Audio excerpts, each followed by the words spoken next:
Usama bin Laden.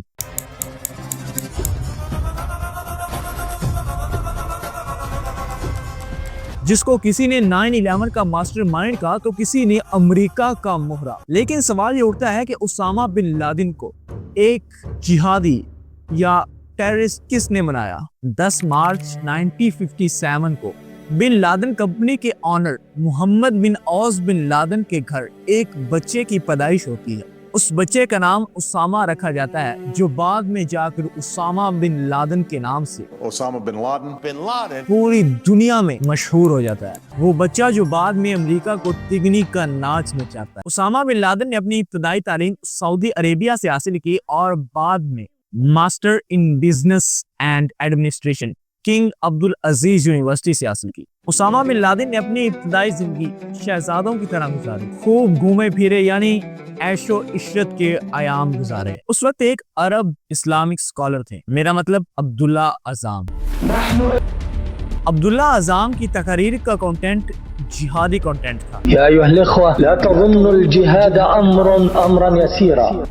اور Usama bin Laden اس سے بہت متاثر تھے۔ 80 کی دہائی میں اسامہ بن لادن نے اپنی دولت، عیش و عشرت کا سامان عبداللہ اعظم کی تحریک پر خرچ کیا اور افغانستان میں جہاد کے لیے چلے گئے۔ اس دوران افغانی مجاہد نے روس کو شکست دی اور فتح کا پرچم تھاما۔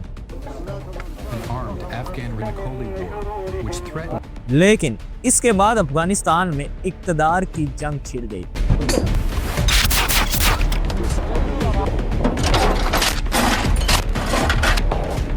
ایک طرف طالبان تھے تو دوسری طرف دوسرے مجاہد تھے۔ لیکن اسامہ بن لادن کو یہ بات اچھی نہیں لگی اور اس سے مایوس ہو کر وہ دوبارہ سعودی عربیہ واپس آ گئے۔ 1991 میں صدام حسین نے جب کویت پر حملہ کیا تو تمام عرب کنٹریز نے اس کی سخت مخالفت کی، اور دوسری کنٹریز کا یہ خیال تھا کہ صدام حسین ہم پر بھی حملہ کر سکتا ہے۔ تو امریکہ نے کویت کو بہانہ بنا کر اس وقت سعودی کے جو کنگ تھے یعنی شاہ فہد، امریکہ نے شاہ فہد کو کہا کہ آج صدام حسین کویت پر حملہ کر رہا ہے تو کل تم پر بھی کر سکتا ہے، اور اس لیے ہم چاہتے ہیں کہ ہم آپ کو پروٹیکٹ کریں، مطلب اپنا رعب عرب کنٹریز میں جمائیں۔ اور امریکہ نے ساتھ یہ اپیل کی کہ ہمیں سعودی میں ہوائی اڈے بنانے کی اجازت دی جائے، جس پر شاہ فہد بڑی آسانی سے مان گئے۔ لیکن اسامہ بن لادن اس سے بہت ناخوش تھے کہ ایک مقدس سرزمین پر یہود و نصارہ آ کے اپنے ملیٹری بیسز بنائے۔ یہ بات قابل قبول نہیں تھی۔ اب اس وقت اسامہ بن لادن نے شاہ فہد کو مشورہ دیا کہ تم ان سب کو چھوڑو، میں اپنے مجاہدین اور اپنے قریبی دوستوں کو اس پر لگاؤں گا اور صدام حسین ہمارا کچھ نہیں بگاڑ سکتا۔ لیکن شاہ فہد نے ایک بھی نہ مانی اور امریکہ کو ہوائی اڈے دیے۔ اب اس کے بعد اسامہ بن لادن کا اختلاف سعودی گورنمنٹ سے شروع ہو گیا، اور اس طرح 1992 میں اسامہ بن لادن نے اپنا ملک یعنی سعودی عربیہ چھوڑا اور سوڈان میں چلے گئے۔ سوڈان میں آ کر اسامہ بن لادن نے بہت سی تحریکیں چلائیں کہ امریکہ جو کر رہا ہے وہ بالکل غلط کر رہا ہے، کہ ہماری مقدس سرزمین پر ایک کافر کیسے آ کے اپنا کنٹرول جما سکتا ہے۔ اور اس پر بیشتر مسلم امت نے اسامہ بن لادن کا ساتھ دیا، اسامہ بن لادن کا نہیں بلکہ اس نظریے کا۔ اور اس وقت اسامہ بن لادن پوری دنیا میں بہت پاپولر ہو چکے تھے امریکہ کی مخالفت کی وجہ سے۔ اب اس وقت اسامہ بن لادن امریکہ کے لیے ڈراؤنا خواب ثابت ہو چکے تھے۔ Osama bin Laden on the run. اس پر امریکی حکومت نے سوڈان پر یہ زور ڈالنا شروع کر دیا کہ اسامہ بن لادن کو ہمارے حوالے کر دیا جائے، لیکن وہ نہیں مانے۔ اب اس کے بعد 1996 میں اسامہ بن لادن افغانستان چلے گئے۔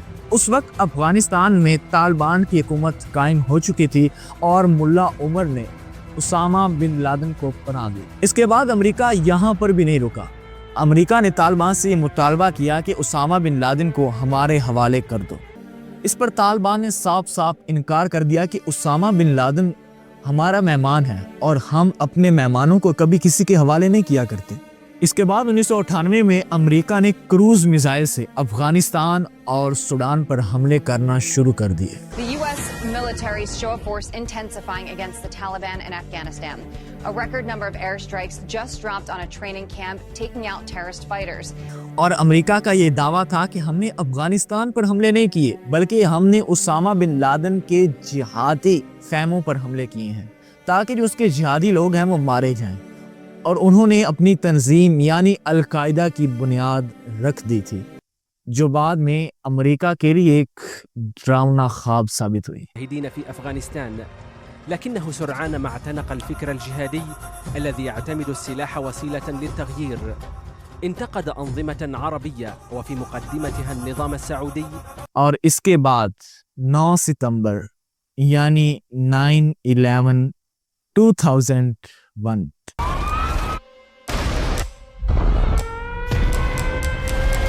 We're at war. We will find those who did it. جس کی ذمہ داری پہلے تو اسامہ بن لادن نہیں لیتے، لیکن جب 2004 میں الیکشن ہوتے ہیں تو اس وقت اسامہ بن لادن اس کی رسپانسبلٹی لے لیتے ہیں۔ غاراتنا عليكم ستتواصل ما دام دعمكم للإسرائيليين متواصل. اور 9/11 بھی انہی پچھلے حادثات کی وجوہات تھی جو ہم نے بیان کی۔ دوستو 9/11 پر پھر کبھی بات کریں گے، اب کے لیے اتنا ہی۔ آپ کو ویڈیو کیسی لگی اپنی رائے کا اظہار کمنٹ باکس میں لازمی کریں۔ والسلام یا حبیبی۔